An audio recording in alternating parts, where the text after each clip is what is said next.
Boss,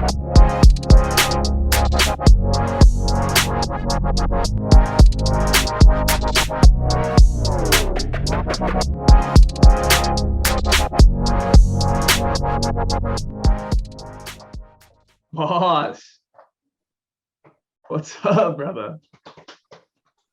Hey, The color looks good on you. thank you. Can you hear the mower at all? Is this going to be bad podcast audio? No, the audio is actually kind of fire, dude. Okay, cool. They're mowing outside the kinesiology building right now. So. Oh shit, we ready to go? Yeah. I just got my steaming pile of vegan shit right now. Vegan shit. Let me get one bite of this, dude. I need one bite per guest. It looks like it's gonna burn your mouth, bro. Yeah, dog. Put the sacrifice to make for the podcast. Yo, Watts, where are you at, dog? Oh, dude, say. Oh, yeah, okay. Let's start a podcast.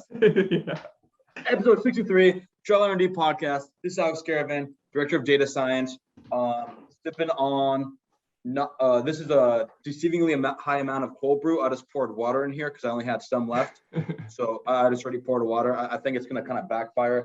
And then low-key, I might be munching on some vegan shit during the podcast. So if you see me munch, that's what it is. Lindley?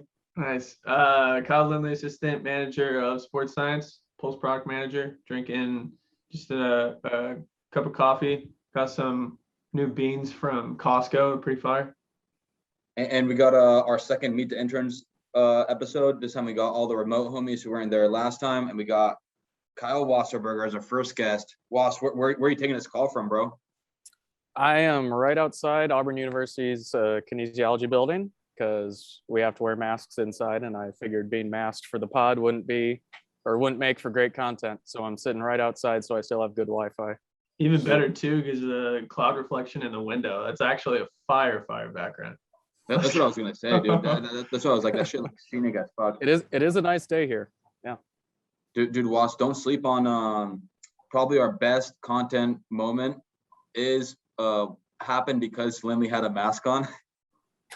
well, not because Lindley had a mask on, but me and Lindley both lost it. I don't know if you saw this episode. Me and Lindley both lost it on screen for about 90 seconds. We both couldn't talk, but Lindley was it was like the first episode Lindley took from the office, like when people like we started opening stuff back up, but you had to wear a mask, and so Lindley was cracking up in his mask at least, but it was super obvious, so it wasn't as obvious. But I was trying to take a sip of water and just like poured it all the way back in my cup. I just spat it out. But we won't mention what made us laugh because it's it's a little bit NC-17. So let's get cracking with I mean you mentioned you're at Auburn. Do you want to give a quick blurb on your background and how you got into biomechanics and baseball research as a whole? Yeah, sure. So grew up playing baseball. Ended up going to playing in college as a PO, D3 represent. Had Tommy John in between high school and college too. So kind of that whole experience of getting hurt, going through the rehab process and all that kind of launched me down this general career path. I then took a gap year in between undergrad and grad school. And I coached. I was a pitching coach at my undergrad institution, and then realized you don't get any money that way and probably had to go back to school. So started looking for grad programs, knew I liked math, knew I liked science, knew I liked sports. So kind of gravitated towards biomechanics naturally that way. Found Dr. Oliver here at Auburn, who had been doing throwing research for a while at the time, both baseball and softball. So reached out to her, applied to the program, got in for my master's, and they must have liked me all right because they asked if I wanted to stay for my PhD. So, and that's what I'm doing now. I've been here this is year 5 if you include my master's year, but year 4 of my PhD program, and looking to finish up here in the next couple months, and then move on to whatever's next. And do you want to talk about, from what I understand, the intent studies kind of a cornerstone for your dissertation and wrapping up. I can't hear you guys. Oh no. Can you still not hear me? What in the Can you guys hear me? Caravan, Did can I you just hear do me? that whole description? We can thing? hear you. Okay, cool. Yeah. Wait, can you hear us now? All right. Wait. Check the chat. Dissertation study.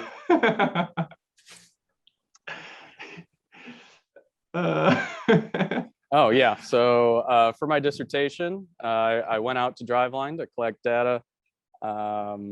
Very, very nice of you guys to let me come out there and collect. And basically the project wanted to look at how the loads on the shoulder and elbow change as athletes increase throwing intensity. So we had guys come into the lab, and we got them all marked up, and we recorded their mechanics right from their very first throws of the day. So, like super light, low intent, just getting loose. And then we had them progress all the way up to kind of maximal effort throwing, and we recorded their mechanics that whole time. And now we're trying to model how elbow valgus torque, for example, changes as the athletes increase that intensity during a natural warm up. And we had pulse on them at the time, which is awesome because now we can pair that pulse data and with the mocap data and use that to try and make pulse better for not only high intent throws, but also sub max throws. Cause we think pulse could be a game changer for throwing rehab. Can't talk and read the chat at the same time. Sorry. But yeah, that was my dissertation. Still writing it up. Can you hear the mower now? Yeah, it's not too bad. It's only when you're still. Okay. Still. How much post processing goes on? Because this is a. No, it's just good. This is good. Yeah, this is good. Yeah. So I mean, the intent study is one thing we've talked about in past episodes as well, Lindley, and we're really excited about it. It's probably the Watts' dissertation is like the richest data set that we're using. I heard you guys at the beginning, so why would it change? I don't know. That's a good question. But yeah, the intent study is super rich. It has we have like torque values, mocap values recorded, pulse values across like different intent levels. And I think intent in general is a really tricky thing that most people don't understand. And even now we'll kind of have really rough ratios or estimates, right? People will be like, okay, yeah, if your max intent level, if at your max intent you can long toss 300 feet, then do 150 feet, and that's 50%. What? That's obviously not the case. Like there's no way intent scales like that, or scales that precisely with like linear fractions of distance or velo or whatever. So I think self-intent regulation and seeing how that affects arm stress and arm speed is super, super interesting. And Watts' study collections let us do that. So that's been huge. And I mean, it's been insane. How many data points do we have on that, Lindley? Like I think 1,200 maybe. Yeah, definitely. And we're only getting into some of them right now too. I think there's a whole bunch that we haven't added to the data set that haven't been fully processed. Oh, really? What's it going to look like when we have it all fully processed? I don't know the full numbers, but there's both some subjects who weren't able to be included into the dissertation, but also there was like a conditional there was a condition time after the athletes ramped up. They would go 50% perceived intent, 75% perceived intent, 100%. And then we would have them go back to 50% based on their velo, and then we could compare those conditions. So, and those aren't included in the dissertation. So those will be included in the data set going forward. Okay, sweet. I don't know if I even realized that. Also, by the way, at least we're getting a tour of the Auburn University, courtesy of Was. He's Was, can you hear us now? Yeah, I can hear you now. Oh, let's go, dude. But just enough time. All right. Sorry. Yeah, that was a smorgasbord of the mower coming closer and the audio not working. No, it's perfect for the intern series. We'll tease it on Twitter with a surprise guest, the lawnmower at Auburn University. Yeah. Well, Ross, really quickly, I wanted to ask you after a dissertation study, kind of like, do you have an idea of like what new projects or ideas or studies you kind of want to pursue, or have you not really looked too much past the dissertation? I have been looking past it a little bit, and that's kind of the problem that I'm running into, is I'm getting distracted from it. But just generally kind of like I'm getting really into like stats and improving kind of the statistical analyses that we use in traditional biomechanics research, because I think a lot of the times we have this super awesome technology that can measure with sub-millimeter accuracy at 360 frames a second, this amazing set of cameras, and then we just, run some correlations on the data. And it's like, what if we tried to, get some super awesome stats to go with the really high tech motion capture stuff. So that's kind of what I generally want to go into. But yeah, just try to stay focused on the dissertation for now. Yeah, no, I was gonna say a little bit of background for viewers and fans. I mean, I personally first noticed you, I think, through Twitter and a couple interactions with the pod. I think like really early on, like episode 6 or 7, Lindley kind of like shouted you out and brought up like a thread. And I think I've said this to you as well in person, but I think you're really good at educating and breaking down like simple statistical concepts and non-simple ones as well, when it comes to applying them to like data we all know and kind of like understand, like much better, for example, than I am, like not just in write-ups about why ratios aren't ideal, or even like hopping in a stats EDU class and like explaining, I think, a linear mixed model, but better than I was doing at the time. So I've always been really impressed by your ability to break down statistical concepts and explain them. And actually, funny throwback. I don't know how many people in the company know this, or even R&D, but first technical interview we had of Driveline was about a year ago, right? Me and you. Remember that kind of and that's when Wash only came on, like, I don't know what it must have been. It must have been like 6 to 8 months later or something. A pretty big gap. But we had our hiring freeze kind of get lifted around this time last year. And Was, like I said, Was had been someone I had an eye on for a long time, and I didn't know, like, it's not even like my department per se, right? You're like, right now you're in sports science, Brady and Lindley's department, but at the time we had less formed departments, and I was like, this guy's awesome. I don't have a position for him right now, but like, I know we're gonna have spots open, so I want to like talk to him as soon as possible.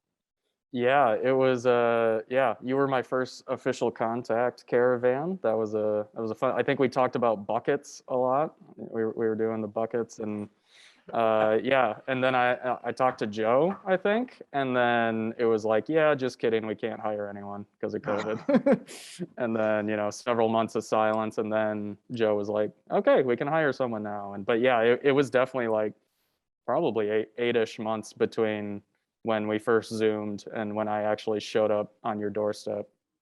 Well, I remember watching. I watched your interview recording with Caravan, and you were referencing the motion capture system, the electromagnetic system that you guys use, as opposed to the optical system that we use.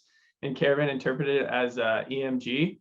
So he went through the whole recording thinking you were doing most of your research with EMG. So that was a fun nugget that I remember specifically from that. Yeah, and you just rolled with it too so well. You were rolling with the muscle activation discussion. I don't remember that part, but cool. Yeah. Well. Also, one thing. I mean, a big takeaway I remember, because I totally expected, like, I knew you were smart, but I totally expected you to be like, much less personable in the interview than you were. I just remember like after I was like, dude, this dude is fucking chill as fuck as well. Like, he's not, you know what I mean? He's not like super stiff and just academic and whatever. Like I found you really easy to talk to. And then I mean, behind the scenes after the interview, Joe's like, what the fuck, bro? we don't have space in sports science right now. And I was like, Doug, we gotta get him in, just talk to him. I was like hitting up Joe like every like Joe's like, oh, we'll figure it out. And I was like, every 2 or 3 weeks, I was like, oh, what's good with Was? Did you figure something out? He's like, yeah, working on it. So that's a little bit of background on how you came to start working on Driveline. I was gonna ask you, we're running a little bit over, but I was gonna ask you a couple fun questions. I was gonna ask you what's your for people not to know, Was is a big hockey fan. I'm a decent hockey fan. I've been more engaged in the past, but I'm a big Avalanche fan. Was a Red Wings fan. You got a top moment as a Red Wings fan? The turtle with Claude Lemieux. I mean, just because you're an Avs fan, I'll say that one. But yeah, I mean, how can you not love the old Red Wings Avalanche rivalries, right? Classic. Yeah.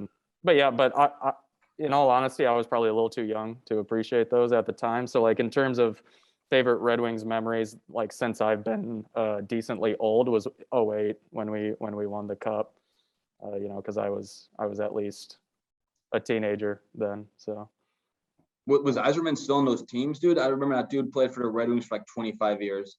No, he retired before 2008. 2008 was like Datsuk, Zetterberg, that crew. So but yeah, and then we forget about 2009 because we don't want to talk about that. So and the other question I was gonna ask, he retired in 06. Man, he was playing from 83 to 06, the 4th overall pick, and it's crazy. It would have played a little bit longer if Chris Pronger hadn't destroyed his knee too, but whatever. I'm not bitter. Dude, man. And then the other question I wanted to ask you was, you've been out to the breweries a couple times with us. What's your Seattle brewery of choice or beer of choice? Oh man, come on. It's Reuben's. It's always been Reuben's. It always will be Reuben's. And what's the hazy? Crap. What's it called? I'm blanking on it just because we're recording. There's been the Blimey. The Blimey. Yeah. There it is. That was the first one you tried, right? Oh yeah. First time you went to Reuben's? Let's go. Yep. Dude, you didn't try that 14% barley wine with a shot of bitters or whatever. I think Rummel's started out with the 14% raspberry something or whatever, that dark stout. So yeah, hell yeah. All right, but thanks for coming on, Was. Appreciate it. Sorry about the technical difficulties with the audio and all that. No problem. I apologize for my lawnmower difficulties. All good. It was great, man. It worked out. We got a tour of Auburn University. That's right. Yep. Cool. All right. We'll talk to you, Was. See you guys. Peace. Oh, perfect transition for what is Micah, up, dude. Micah? Let's go. Yo, Lindley, you like how smoothly I managed that transition, dog? Yeah, that was good. It's gonna be tough on the edit, but that was good. That was good. What's up, Micah? What's going on, dude? Not much, man. Chilling. Scumbag conference room one for this very important occasion. So excited to be here. Yeah. What room are you in right now? Conference room one, dude. Oh, okay. You are conference room one. I was like, I wasn't sure if I heard, because I'm used to that overhead view, dude. I'm used to that overhead view in conference room one, and then the bad audio.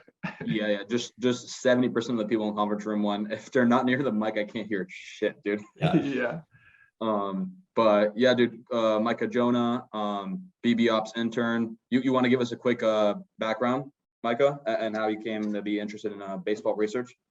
Yeah, so this past May, I graduated from University of Wisconsin, Madison, studied computer science and statistics there, but started getting interested in baseball, played throughout much of my childhood upbringing, realized I wasn't gonna be good enough to play any longer, so started getting interested in like the number side of things from the Chicago area. So like I was super interested in the Cubs. And like started following them extensively, like when they started getting good again in 2015, 2016, and then kind of combined passion for baseball there with like kind of like numbers and stuff. I've always kind of been interested in that stuff, and then I started taking like CS courses high school, and so kind of fell in love with that there, and kind of just tried to consume as much baseball research as I could. That's awesome. That's actually crazy. I feel like because Ethan started doing computer science stuff in high school too. I don't think at my high school there was a computer science like class or. Oh, there was at mine. I program. didn't do any, but there was at mine. Like some of the kids I knew that were super into CS were like taking it even like freshman or sophomore year, and then taking like an advanced one, and then taking like college courses like junior, senior year. Yeah, that would have been. I don't know if I would have ended up taking it, but that would have been a really cool opportunity. I feel like a lot of people are. Like that's a good way to get your toes wet. Yeah, dude, exactly. Micah, you know I'm in Chicago right now. Yeah, where are you at? That's a good fucking question. I'm really near the water. I mean, I don't know any of their neighborhoods, dude. I mean, I can give you my address, but I'm on like South Michigan, okay. Like really near the Lakefront Trail. You know what I'm talking about? Yeah. And bro, it's been real talk. It's been really tough being vegan in Chicago. I actually just went out to dinner with my boy Pete, who I'm staying with, who's the guy that like I'm being vegan while I'm traveling with him. Yeah. And his coworker. And then we were just like, oh, this is brutal, dude. Especially if we're going to Austin. So I think we might make a vegan adjustment for like meat heavy cities. Just like if we go out, let's because it is meat heavy cities. There's a lot of meat in Chicago, bro. Micah, what's your how's it been working for Dan? And what's your favorite baseball ops project that you've worked on the last couple months? Yeah, dude, so I started pretty much like when I started here at Driveline, kind of when Dan kind of took a lesser role with the Reds, so I was able to work with him a lot more than perhaps I would have, and it's been awesome. He has to be like one of the most knowledgeable people I've ever talked to about baseball. Like he seems to have an opinion, and like seemingly the right opinion about any topic that you really bring up with him in regards to the game. I know I really liked looking at like he has like videos posted like internally about like going over pitchers' arsenals, and it's been really fun kind of watching those and trying to understand more behind what makes pitchers good and like how he kind of sees that. And so that's been really fun. And then getting feedback on all the projects as well has been pretty incredible. But favorite project probably is I think in June I redid our expected WOBA models, expected WOBA on contact models. So that was a lot of fun. That was like a good couple of weeks there I spent just trying to get that dialed, and was able to make a pretty good model, pretty good metric. And so pretty happy where that ended up. Damn, dude, not the blast Hitrax pipeline. Nah, dude, no, dude, has not been my favorite, but it's pretty dialed too, though. So no worries.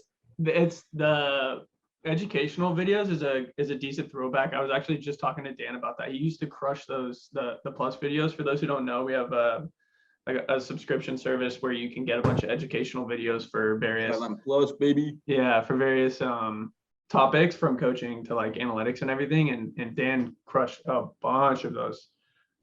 Micah, what is a data set, since there's like obviously a really wide range of different data we work with at Driveline? Are there any data sets or a data set that you like would like to work with more, or is like pretty intriguing out of the ones you haven't worked with? Yeah, I mean, so obviously like here we pretty much have access to probably more than any other non-MLB team, and so our EV is pretty extensive. But like obviously kind of like the holy grail is Hawkeye data, and just be able to get our hands on that. Like obviously don't know how realistic that is, but like be able to get more in depth with that. For example, even like somewhat basic Hawkeye, which was there for Trackman as well. Like fielding position and kind of how players make defensive plays. How quick they are, how much time they have, how much distance they have to cover. And so while that's like pretty basic in terms of Hawkeye data, I mean like there's just not a lot of public knowledge on that or public data available for that. So that'd be pretty cool to dive into. And then also batted ball spin axis, stuff that Hawkeye can now measure is a pretty cool area that would be awesome to explore further. Yeah, sorry, go ahead, Kevin. Oh no, you go ahead. I got a question after. I was gonna say the positioning data with Hawkeye is really interesting because I did some. It's like very slowly ongoing with one of my grad school mentors, but I did some work with modeling the acceleration phase of sprinting, and we used it, and it's most typically used in just regular short sprints. Hawkeye? No, but that's what I'm saying. We used continuous radar data from like behind or in front of the sprinter. But I feel like a really cool application for baseball of that modeling is figuring out like for outfielders in the like the actual applied setting, as opposed to just testing their sprinting, how fast, what's their estimated force profiling look like, and how quickly do they reach top speed, how quickly do they like lose their gain in horizontal force production, things like that. I think would be really, really cool to work with, and not only baseball either, like with football data or soccer data or any of that positional stuff. I think it's a really cool application. I was gonna say, I know you came in kind of initially more geared towards hitting stuff, but do you have a preference or interest now? Like, do you prefer working? Do you like answering more questions? Do you like answering more questions about pitching or hitting at this point from a research point of view? Yeah, so like you said, like I started more in hitting, so kind of just more of like my onboarding and kind of stuff I looked at was more directed towards hitting, but like pretty like all-encompassing interests. Like I like whatever projects I get dealt, I'm pretty excited to dive into in baseball ops. I've done like more investigations with the hitting floor and working with our trainers there, but then also talking to other pitching trainers on the floor, like Chris Langan. Picking his brain about different, parts of like, the biomechanics of pitching, and then also David Bessie with that as well. Classifications, baby. I know you're picking his brain on advanced pitch classifications. Yeah, dude, all 65 of them. No, but yeah, so like that's been a really fun part, is just being able to learn as much as I can about the game. But back to your original question, it's pretty much everything is pretty interesting to me. Just more experience with the hitting so far. And what was your background before this? Like working in a team? Is this kind of like your first time you've been working in a team like this before, or have you done projects like these before? Yeah, so like through school, a lot of classes, especially in statistics, ended up with like a big month-long group project towards the end of the semester. So like I had some experience working with other people doing some of this research and analytics side, but this is definitely the first company where every single day it's day in day out it's coding, it's working together as a team, trying to answer research questions. The other question I was gonna say, for the viewers, Mike is a big fan of the pod. I remember day one took you out to lunch. You were referencing some stuff from the pod. Do you have a favorite episode or favorite moment at all from the pod? So I probably have two favorites. Probably O'Coins. That was just hilarious. And then Therm as well. I rewatched that one because just interviewing for like his the position he had, so I was trying to pick his understand kind of where he was coming from, and so that kind of just like set it up for like a summer of me just picking Therm's brain, because dude I think just turned 14, but knows more about baseball than probably most of the population. Dude, yeah, Therm's crazy, and yeah, like you said, it's crazy. He's only 12. Yeah. Georgetown as a sophomore, junior, whatever it is. Yeah, when did we start hiring 9-year-olds? Dude, I don't know, bro, but I told you that's why Mike got pissed at me last night. The other question I was going to ask you, just kind of mess around. What's you've ran like fives a couple times now, right? Like after work. Yeah, dude, I'm there every Friday, man. Been missing you. Okay, yeah, I know. And Lindley too. What's up? I'm there this Friday, baby. You better watch out. Wait, Lindley, have you played? No. Dude, so I'm glad you said you've been there a bunch, because I've only been there the first time. We really ran fives at that school. But what's kind of your rough top tier of best hoopers in Driveline? John Sotoropoulos is by far. Yeah, we don't have to spend too much time. Tanner Stokey is pretty good as well. Ike's kind of underrated. He's been doing a lot better the last couple of weeks. Big body too. But probably like defensive player, like elite, best defensive player there, probably is Caravan. He's got a guy, high motor, doesn't stop fouling. Yeah, especially once he rolls up his pants. Oh yeah, that's when you know it's serious. Yeah. Yeah. Yeah, and I do that quite a lot because I'm serious as fuck when I'm playing sports, bro. And then how's because you've been living with Asel, right? And then Kyle Peterson, or is that right, or someone else? No, we were living with a trainee here, but he left at the end of July. Yeah, how's Asel as a roommate? Well, as you guys discussed when he was on as well, very weird sleep schedule, but he makes it work. Yeah, there's times when I wake up like 1 or 2 in the morning, use the bathroom, and dude's just like up working. And then there's times where I get back at 10 or 11 or whatever, and he doesn't get back until 6 a.m. So it's definitely interesting in terms of that. But besides that, he's been great. Sweet. Yeah, I guess I was gonna ask you a serious question. What's been like the most fun, because you guys have a couple things going on. You guys have code reviews, occasional like happy hours or lunches, and like analytics explore days. Like what's been like your favorite or the most effective team building thing from BB Ops? Because your boy's trying to steal it, dude. That's all I do. I just see what works for other departments, and then I try to steal it.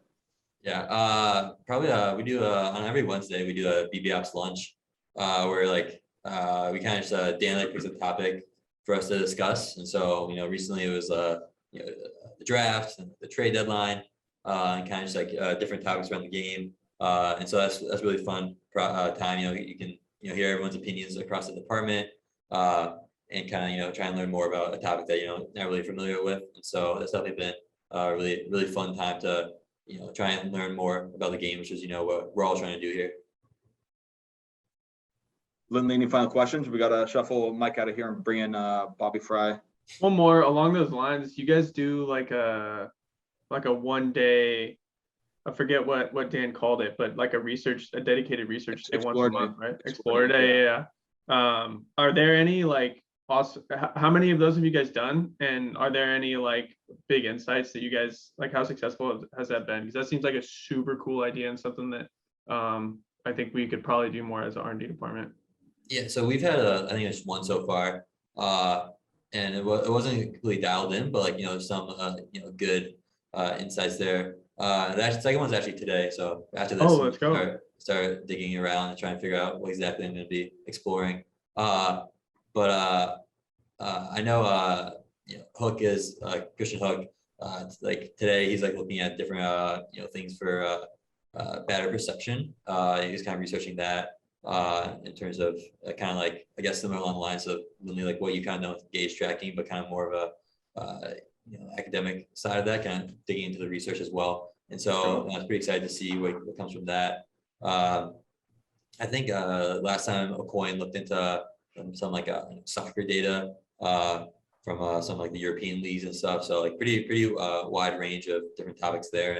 And hopefully we'll be able to drop a PDF or two to like the team R&D by the end of next week. Heck yeah, that's awesome. All right, Micah. Gonna shuffle out of here, but thanks for the appearance. Yeah, dude, message me some vegan spots in Chicago, dog. Your boy's still. I do. I got you. You guys have a good one. Thanks, brother. Peace. Dog. I got Bobby Frey coming in, baby. I like that timing, dog. That was better than the first one. That was really good.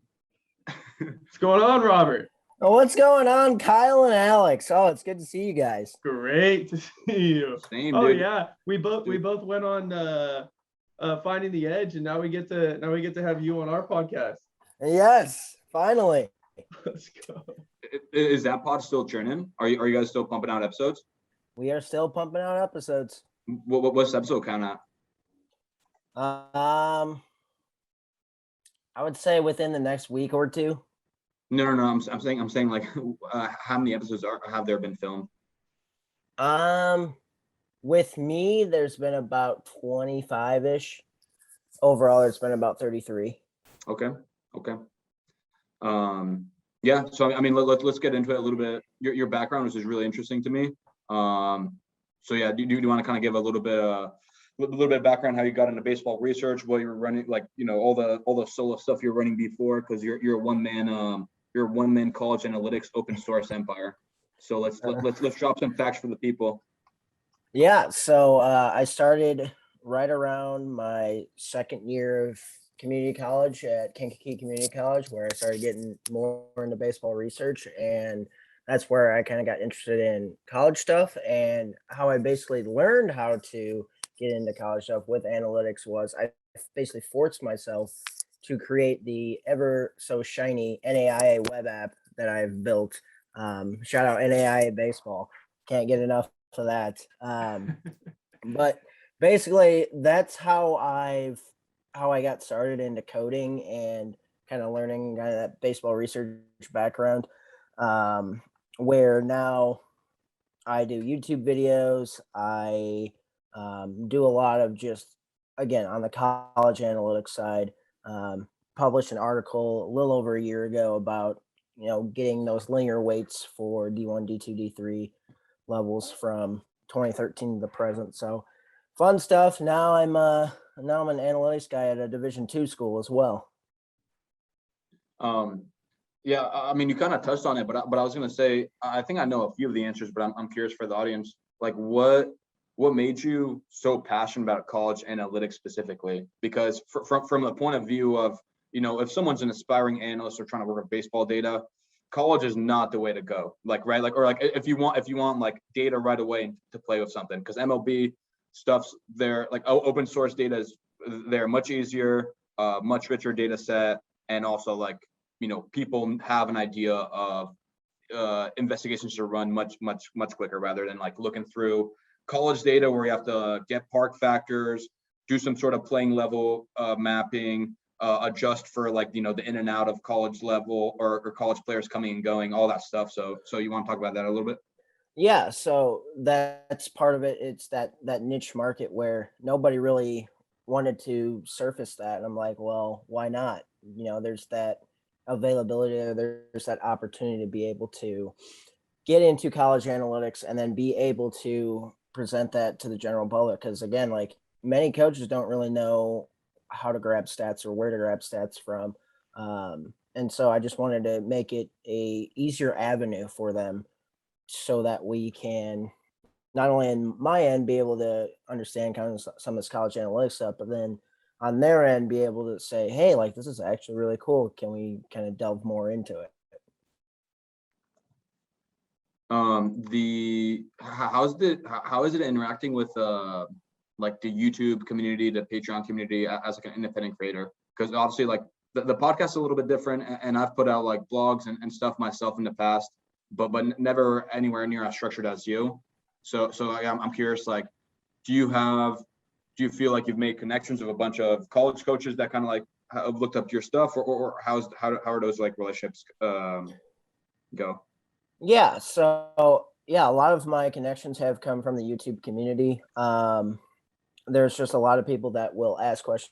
Hey, you know, I've been watching your YouTube videos. Like, is there any way we can do this for our team? Or, hey, you know, I watch your YouTube videos on WOBA. Like, I'm having trouble trying to calculate it. You know, can you help me out? And, you know, my willingness to be able to help them out and just, you know, be able to spread the game of college analytics is something I'm big on personally. And then on the Patreon side, most of it is used for like a charting app that I built for people. And it's literally, I have it set up where it's literally $1 a month. I'm not really, you know, big into the money aspect of it. It's just, hey, try it out. If you like it, keep using. If you don't, well, that's okay too. You know, you lost out on $1 or $2 at most.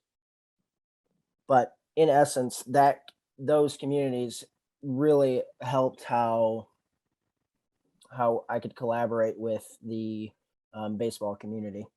Yeah. How did your no, go ahead.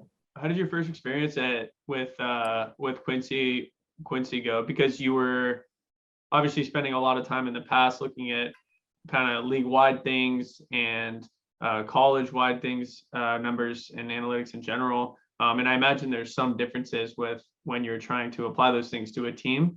What were some of the things you learned after working with a team for a year? Yeah, so one of the biggest things I learned was that some of this stuff, like for the individual player, applies very differently than on a league scale. Now, obviously, wasn't able to get, like, let's say, blast motion data, Rapsodo, hit tracks data, on a league wide scale. So being able to fine tune that, and then kind of just building out relationships between player stats and then kind of their batted ball metrics, and then same on the flip side with pitching, being able to see that. But I think the beauty of it is it allowed me to be able to kind of implement some of these league wide ideas, or kind of like these ideas of, hey, like, we have these spray charts of these players now, we can look into it more in depth, and then being able to build out better scouting reports where we have the player stats and all of that necessary information, so that way for game day we're ready to go on our opponents. Did you go ahead. Did you also have to take on more data collection than you were expecting, or did you do more of the analytics side of it? So yeah, it was a little bit of both, because my first year was pretty much a one-man show that entire year, especially throughout the fall. So running blast, using those Modus Now pulse sensors,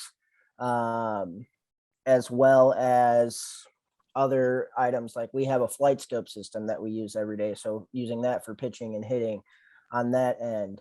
And then any other, miscellaneous data collection that we might do, helping guys maybe track their weightlifting stuff as well as that. And then the beauty of it was I was able to build another web application that kind of houses all that information, where after the game, I run it through a script.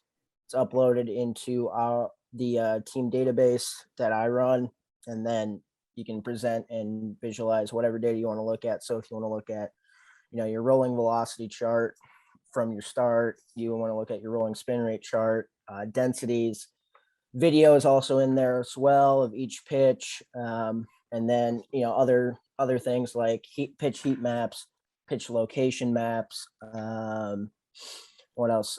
Extension maps, as well as like movement plots, things along that nature, as well as their usual game box score. What awesome. what text are you looking to add at Quincy? Or I mean, I guess what text are you looking at Quincy right now? And then if you had like a unlimited budget, what would you be most excited to grab first? Yeah, I think it'd be really interesting to validate tracking text with one another. So like I said, right now we have flight scope, but it'd be pretty interesting to see if, say, we had TrackMan and pair those together to see how those metrics spit out differently in a sense. Or in another way, like TrackMan is with flight scope, it's radar based tracking, so I have to basically manually calculate spin efficiencies. But being able to compare something like that, using like a Rapsodo or things of that nature, being able to compare those and see like which tech is, the most validated, and do some data validation behind it. Any thoughts on KVest? I know you did a little bit of research this summer on KVest, but is that kind of exciting to you, or is that more of a probably not worth the hassle at that level of competition, or like in your guys' structured environment, or in your guys' environment? I would find it interesting. I just know, to the general masses of this level, at the Division II level, I don't think it would be something that we would wholly depend on, again, because like you mentioned earlier, there's enough player turnover that it wouldn't be able to be held over a multiple year span. And then I was gonna ask, so you play spike ball too? Oh yeah, Dude. Have you talked to Capobianco about it? I have not. So actually, the story behind spike ball. So the creator was actually in my hometown. Oh, let's go. Yes. So he was born and raised in Kankakee, Illinois, and so was I. And he built a warehouse that was just an abandoned like shipping yard in Kankakee. And so originally all of his original spike ball products were built and shipped right out of Kankakee, Illinois. So the very first spike ball tournaments, I was able to witness, which I'm very grateful for. That's What such year a was that? cool fun fact. What year was that? Back in, it was like 2008, 2009. I was 12, 13, so I didn't really play much of it, but it was still interesting to see because I'm like, oh, this is kind of a cool nuanced game. And then as I get older, I started to see it more and more, and I'm like, hey, I know where that came from. Dude, honestly, kind of, well, not quite as sick as your story, but one of my really good friends in high school got a spike ball set in like 2011, and that was like pretty early on. Like we didn't know, he basically was just like, dude, this is cool sport. Like nobody, like I hadn't made it to West Coast yet, and nobody like we knew was playing it, so we played it like a couple times with some friends, and then I was like, yeah, I mean that sport would be sick if anybody ever like started playing seriously, and then I didn't think about it for like 4 years. And I remember like my senior year at Cal, I finally started seeing people like playing on the grass and stuff. And I was like, oh shit, people playing spike ball. And then like the years after college, I'd like run into it at like parks and stuff in SF and play people. But I completely, like, I did not think, like, I thought like that was gonna be my lasting memory of spike ball. Just like one of my friends brought a spike ball, so I was like, yo, check this shit out. And I was like, yeah, dude, it'd be sick if other people played. And then like now it's a pretty big, like, pretty decent sized national sport. Yeah, and they I think their first ever airing of it on ESPN2, I believe, was 2018. Damn, dude, yeah, you should have come to the pool party back in July, I think, or no, that was June. That was late June. Time is flying, man. All right, we got Borneo on the clock. Any last words, Lindley? No, it was great having you on. Thanks, Robert. Thanks, dude. Thanks for having me on. Yeah. Yeah, buddy. All right, enjoy the rest of your calls. Thanks, brother. All right, we'll see you. We'll see you. Peace. I don't know what's let's go, baby. What's up, Sam? How we doing? Pretty good, Doc. Showing off that pantry, huh? Showing off that pantry over the corner. What you got in there, you think? Dude, nothing yet. I've been in town for 3 days, so I gotta go grocery shopping. Gotta stock up. Yeah. You putting me after Robert, that's pretty tough for me. That's a tough act to follow. Good. No, go ahead. The funnest part of that interview was that he's from the same place the spike ball was created. Where's that? Kankakee in Illinois. I think that's how you say it. Yeah, that's right. That's awesome. How close is that to Chicago? Yeah, you should go visit. Yeah. A couple hours, I think. That's walkable. Yeah. Caravan for sure. Yeah. Anyway, Sam, you want to start us off with a little bit of your background and how you got super into baseball research? Yeah, I think the research side of it started in high school. I didn't play for my high school team, but then my senior year, I got involved with the varsity team, doing whatever was possible there, mainly just going to opposing teams in the conference and scouting them. Nothing too fancy there. And then I used that to get into college baseball when I interviewed for a student manager position there back in 2016. And then as a second year master student now, I've been working with the team ever since. So it's been kind of cool to see how the program's grown over the last five-ish years. I walked in the facility the other day and just saw a bunch of new faces. It was really weird. But then, yeah, I would say around my sophomore or junior year of college when I started coding and then starting to really utilize the data that we had at Iowa and still have. And then started building a team around me to help with some projects there. And then, yeah, I kind of use that as a lift into applying for Driveline and then doing some cool stuff here. That's awesome. Yeah, and we talked about it during your interview, but I think it's crazy how many like student analysts you guys have and how that system runs. Do you want to go a little bit on that? Because you guys have like a more powered up R&D system than I feel like some pro teams almost. Yeah, it's pretty crazy when I tell people we have like 10 or 12 analysts. I think it's the number this year, but it's not like we're just bringing in people, or not bringing in everybody who applies. Like there's a decent amount of people we have to turn away, and we have to limit ourselves to who we bring in. But at the end of the day, I mean, everyone who's on that staff is doing something impactful, and they have real value to bring into the table. And they all have an interest in working in baseball. And I think that's pretty special when we can sort of empower these people to work directly with the college team and utilize their skills and learn more. But one of the first people I brought in is actually with this here at Driveline now, Anthony. I'm just going to butcher his last name, Osnax. Is that right? I don't know. I mean, I just call him Oz. I just call him Snacks. Snacks Daddy. Or Shrigma Male, as he prefers to self-identify as. Yeah. That's awesome. With the high school scouting, what did you do? What were you looking for with other teams? And like, when did you go do that? Because assuming it was during the season, your team is playing, like your high school is playing a game, would you just skip that game and go to other, like the team you're going to be playing next week, and then see what they got to offer? Yeah, it kind of depended. I was able to make some of our own games, but I mean, it's been so long ago, but I think the schedule was like alternating during the week where it would work out where I can go do the scouting at those opposing teams in the conference and then stay for our games or go to our games. But I mean, it was nothing special really. I mean, logging the pitches, I thought that the pitchers threw, and I mean, I didn't have a stalker or anything. I think it was just pretty cool to be able to do that as a senior in high school who wasn't playing baseball and just get that experience. But just tracking the stuff that I saw, and I mean, no velocities, no nothing. Yeah, that's great.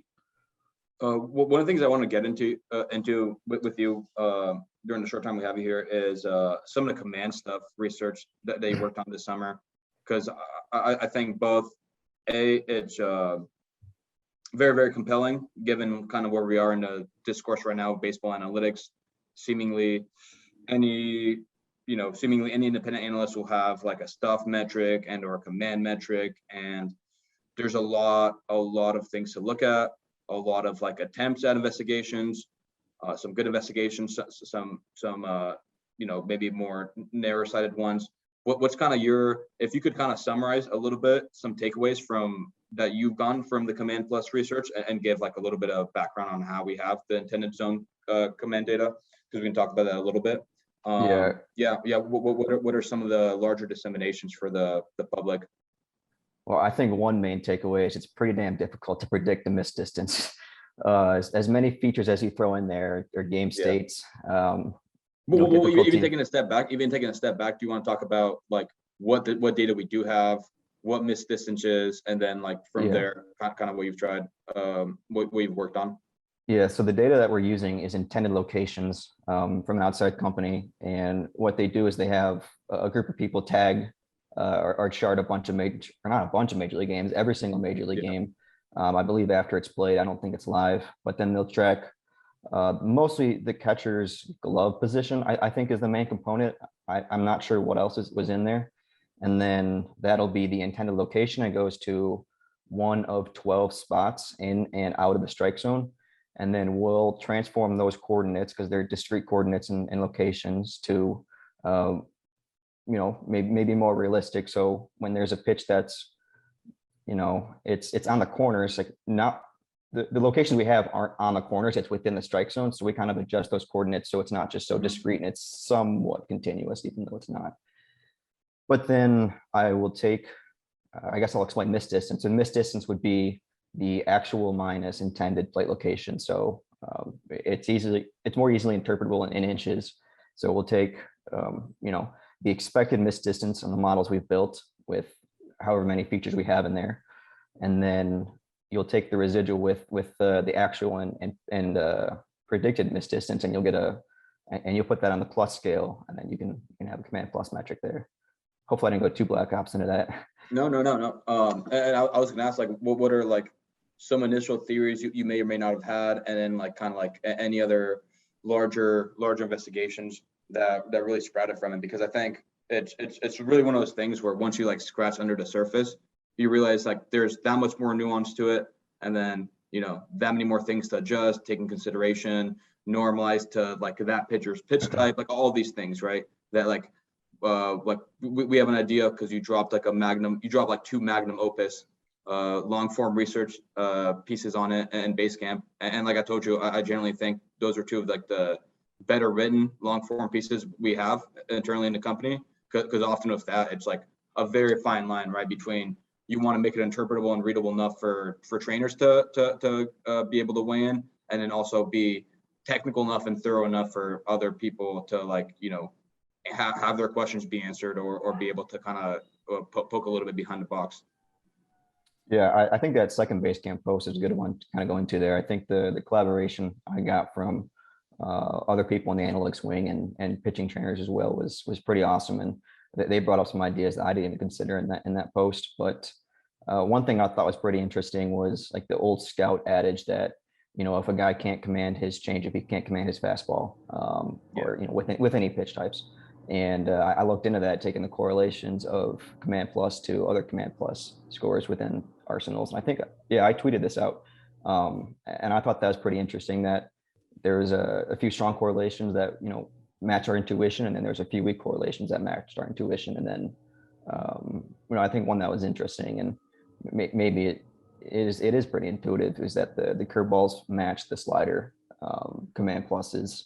So, maybe a pitcher's in pitch design sessions and he's wondering if he should drop one of them or pick up one of them, and maybe the evidence backs it up that you can command both of those, when sometimes the motivation to drop one is you can't command the other one. So I thought that was something pretty cool.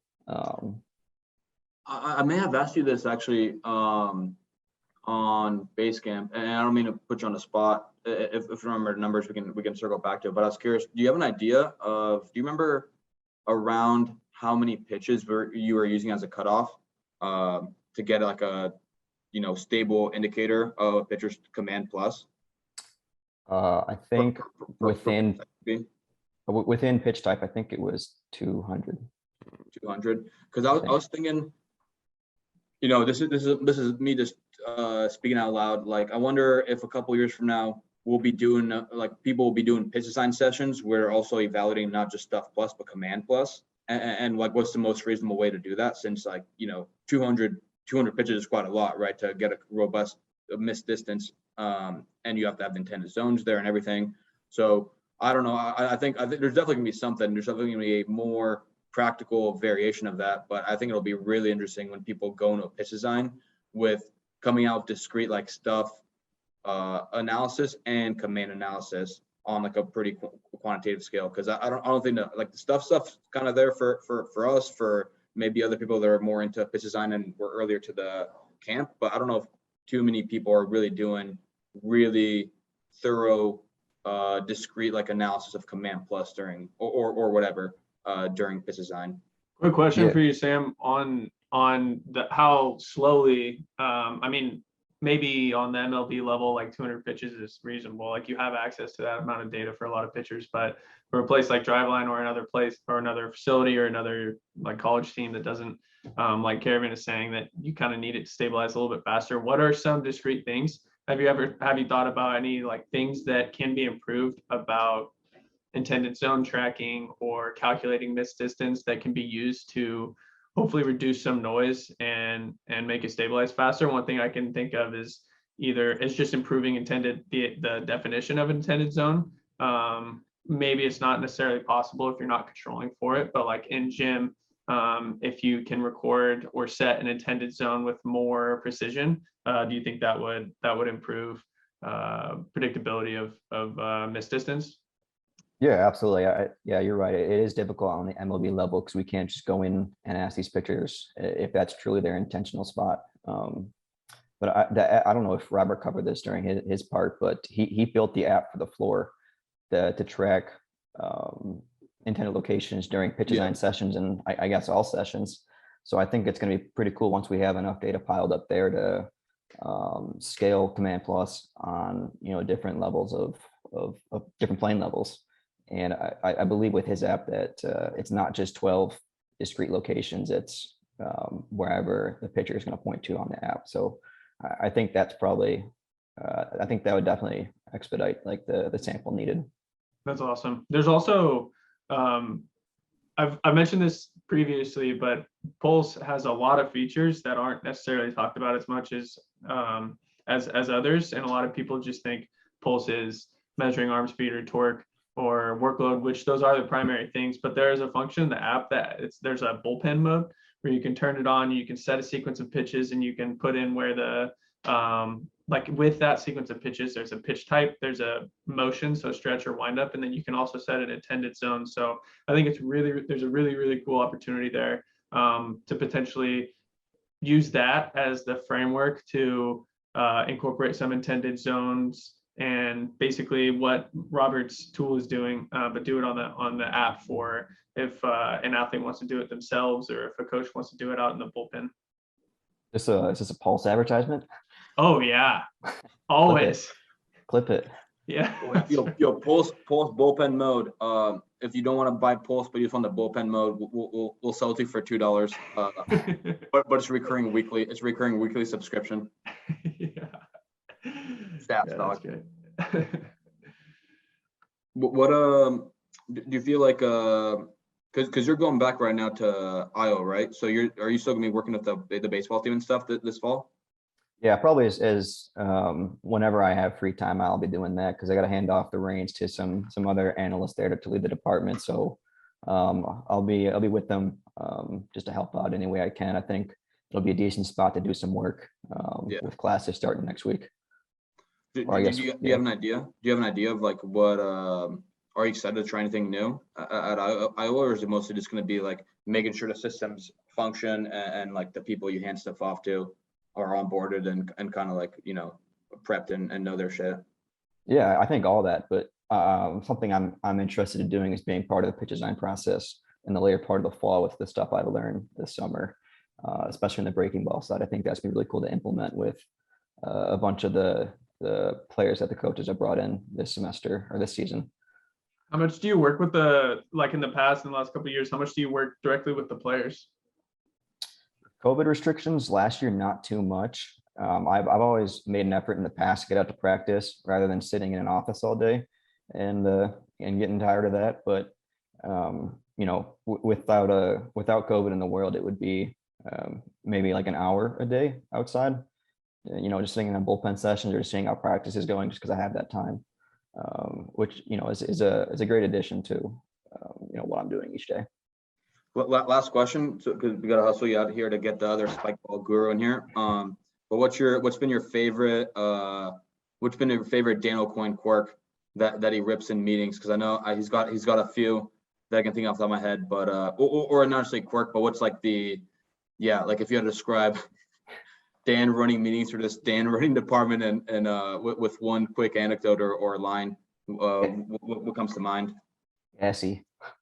What'd you say? Yeah, Gassy. One word response, gassy. Yeah, that's a good one. That's a good one. That's awesome. Thanks for coming on, Sam. It's great. Yeah, I appreciate you guys having me. Yeah, peace, dog. See ya. Peace.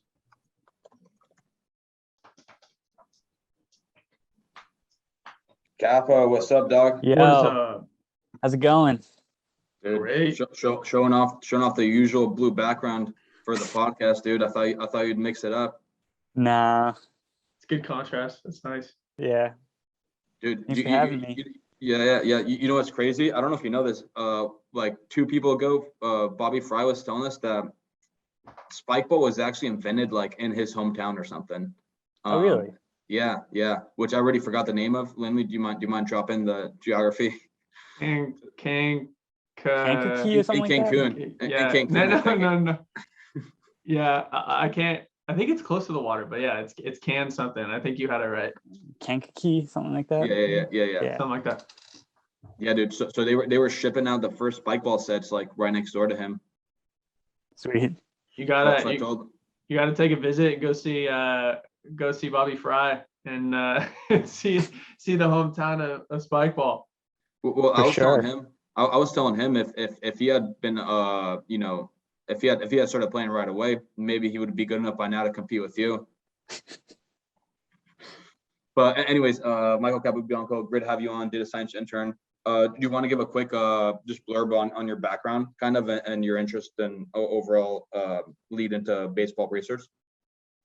Yeah, so I graduated from WPI, Worcester Polytechnic Institute, with a degree in computer science and data science.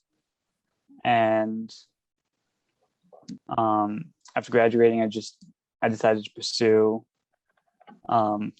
baseball analytics, and that brought me to Driveline. Let's go. Do you want to talk about what was your favorite independent project that you worked on before Driveline? Because there's a few, right? You had the win probability, live simulator. You had the defensive positioning one, and then probably one or two others that I'm blanking on right now. Yeah. So my favorite independent project I did would probably be the no-hitter probability. Yeah. Just because I think that's cool. So I'm using some APIs to bring in live game data. I then calculate the probability that the game finishes in a no-hitter or a perfect game. So whenever there's no hitter going on, I always go to my own project, see what my probability is. And the interface is like all the teams or all the current, like it's almost like a scoreboard, right? And then like probabilities on it. Yeah, so it'll have the score and there's little graphics for like the base states and the number of outs. So yeah, you can see each team, and you can even just use it as like a league-wide scoreboard. It has all the scores, even if there's not a no-hitter going on. That's awesome. So you got your degree in computer science. Are there some like differences or changes you kind of adopted when you started working with baseball data sets? Because I don't know how necessarily how like a CS curriculum goes, but I imagine there might be some nuances with publicly available like sports data. Was there any like onboarding that had to happen there, or how does that compare to? Yeah, there's definitely some adjustment. I did have some data science. So my favorite language to use is Python.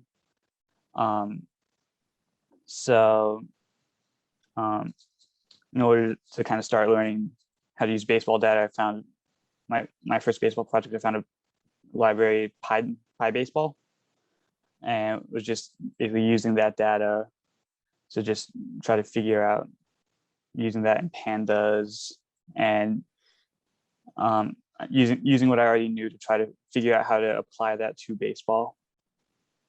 That's awesome. Joe actually dropped a page, I think, of a list of sports Python packages, or I think there was R too, but I was looking at the Python ones and saw the PyBaseball.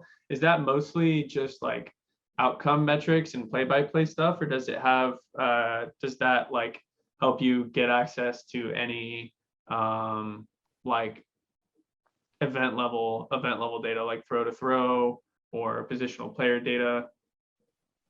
Yeah, it has all the StatCast pitch data and batted ball. It's basically the equivalent of baseball R, I think, right? It's pretty much Python's answer to baseball R. I think so. Yeah. Yeah. And it's also got the layman database. Yeah. So what database? I think layman. I don't know if I'm saying that right. LAHMAN. Yeah. Or I think it might be LEH, but it's like the historical DB of like everything. It like tracks like demographic stuff for players too. Yeah, essentially like a baseball reference kind of thing. That's awesome. And there's some injury data out there too, right? I forget what the database is called, but is that included in the layman? Not that I know of, but maybe it is. What's been actually, although Lindley should ask this question, Lindley, ask him what his favorite project he's worked on so far has been. Michael, I won't listen so it can be unbiased, so I'm not. Yeah, let me ask you for you. Michael, how's Alex been as a manager? He's been great. But for real, what's been your favorite project to work on so far? You've been here for about 3 months now?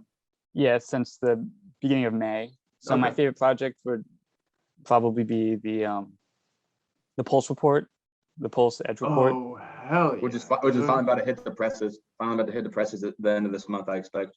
That's right. Interactive element. Yeah, so that was cool because, I mean, it's kind of a new technology, and it was almost a brand new project. We had other edge reports, so I was basing that report on other, but it was, I kind of didn't expect to get like my own new project that early in the internship. So that was pretty cool. I hooked it up, dog. Well, also that project was cool because I was telling you at the time, it got a lot of feedback from a lot of different people. Oh, Yeah. Including our CEO too. Yeah.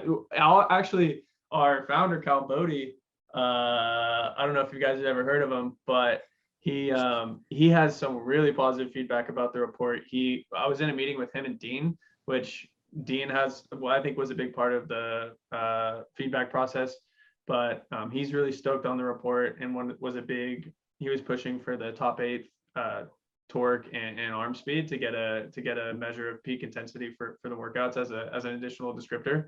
But I was in a meeting with them talking about some like future pulse things, and then Bodie hadn't seen the report yet, and I showed him. He's like, wow, this is gas, how do I get this? And so he like started going on Edge Internal, downloaded one for one like sample one, and sent it to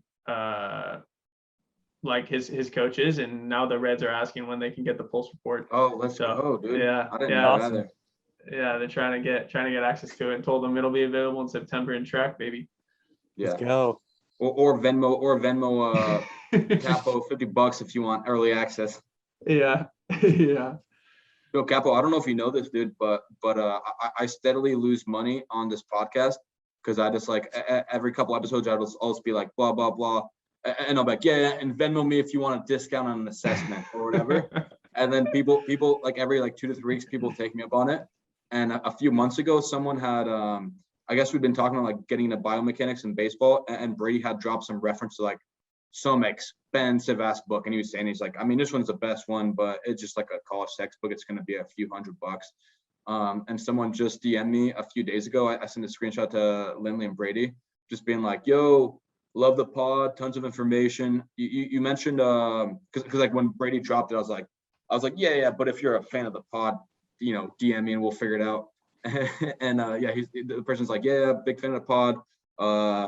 Talked about this biomechanics book, like any chance to offer is still on the table. And I never replied to it for a couple of days, and I just replied this morning saying, send me your Venmo, I got you on 20%. Oh, no. Dude, I'm a sucker for that, bro. I mean, I'm eventually gonna stop if enough people hit me up. But dude, I like, again, for all my fans, if you Venmo me, if you hit me up for a good reason, like a good like research or whatever, and I'll be like, I'll probably hook it up until I run out of money. But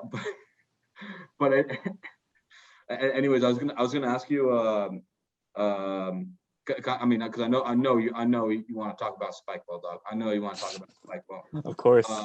You want to hit us with a few spikeball accolades to introduce you to. I mean, you're still the reigning holder of most professional spikeball wins in like Ecuador, right? Is that what it was the largest game in Ecuador. So the app would lets you create like a game, and it's meant to be. So if you don't know anyone in the area, you can just set up a game, and other people in the area can find you. But I just had a couple friends in Ecuador, and like, hey, let's set the record for the largest game. So we all just went in the app, made a game with 4 people, and that was the record. and Capo's trying to get me to well, I mean, I'm down as well. We're talking about potentially well, Capo's definitely already doing this, right? Like the spikeball tournament in October like 5th or something. But I'm trying to see if I can convince Brady to cruise in with me. And if I keep traveling for like another week, because right now I'm planning to travel through the end of September. If I keep traveling for another week or 2, I might extend it to the to make the spikeball tournament, because I'm definitely super intrigued. That's nationals too, so yeah, I'm coming in hot for my first spikeball tournament. I'm coming in hot. Yeah, but I mean, we played spikeball at the pool party. We threw in late June, which you flew in for. Oh yeah, I lived with Caravan for a week. How was Caravan's vegan diet? Yeah, I had one vegan that I cooked by him. He just throws random stuff together. That's right. It sounds like Caravan. Yeah. Yep. What was your evaluation of Driveline spike ball talent at the pool party? Because we were playing spike ball. Well, not me and you, but you were definitely playing spike ball for like at least a couple hours, and had various people coming in and out of R&D plan. Yeah, it was good. There's definitely a lot of very good athletes in the company.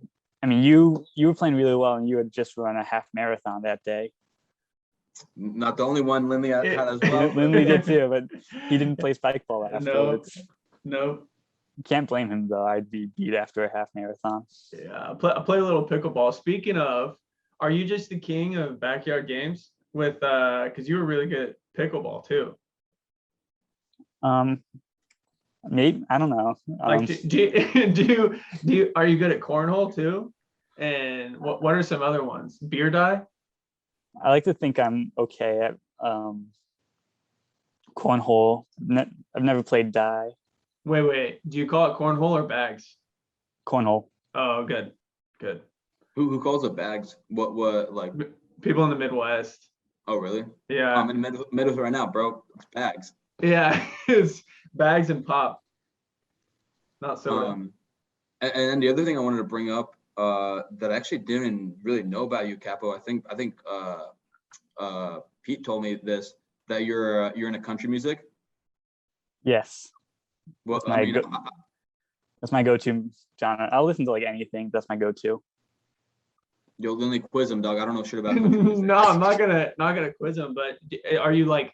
Because I like a lot of contemporary country, so like the newer stuff. But then a lot of people say like that's not real country. That's like not Texas, like bluegrass type music. Are you into the more traditional classic country, or are you into like more newer contemporary poppy country, or just like all of it? When I first started listening, I was into like the new poppier stuff. More recently, I've been into like newer artists, but kind of more less mainstream, more old school styles. Mm-hmm. Like, can you name a few? Like Tyler Childers or Coulter Wall. What do you think of Cody Jinks? I love him. He's so good.